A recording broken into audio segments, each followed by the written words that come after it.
Γεια σας και καλώς ήρθατε και αυτή την εβδομάδα.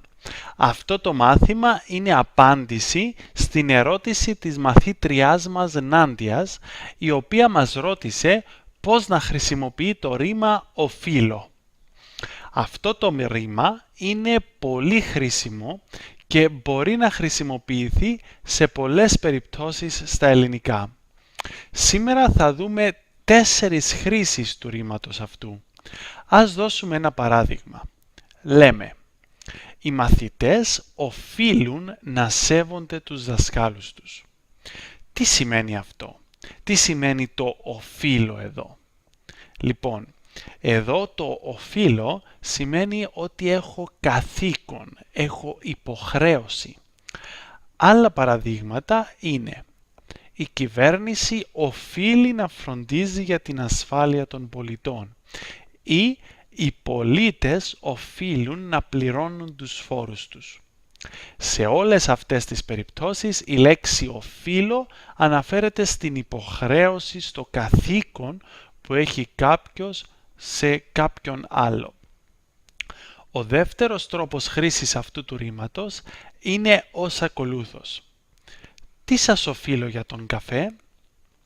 Εδώ η λέξη οφείλω αναφέρεται στην περίπτωση στην οποία κάποιος χρωστάει χρήματα σε κάποιον άλλο.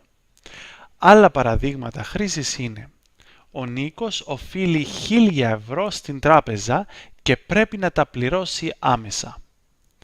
Ο τρίτος τρόπος χρήσης είναι: σου οφείλω ευγνωμοσύνη για την βοήθειά σου. Τι σημαίνει αυτό? Σημαίνει ότι έχει ηθική υποχρέωση σε κάποιον. Χρωστάω δηλαδή σε κάποιον όχι χρήματα αλλά ευγνωμοσύνη. Επομένως μπορεί να χρησιμοποιηθεί για αναφορές σχετικές με χρήματα αλλά και σε μη χρηματικές αναφορές. Τέλος, όταν λέμε η επιτυχία του οφείλεται κυρίως στην εργατικότητά του, δηλαδή η χρήση του ρήματος αυτού στην παθητική στο τρίτο πρόσωπο, αναφέρεται στον λόγο για τον οποίο γίνεται κάτι. Εδώ θα μπορούσαμε να πούμε ότι η επιτυχία του συμβαίνει εξαιτίας της εργατικότητάς του. Αυτοί είναι οι 4 τρόποι χρήσης του ρήματος αυτού και πιστεύω μπορείτε να το χρησιμοποιήσετε σε πολλές περιπτώσεις. Αυτά για σήμερα. Ευχαριστώ πολύ και θα τα πούμε την άλλη εβδομάδα. Γεια σας!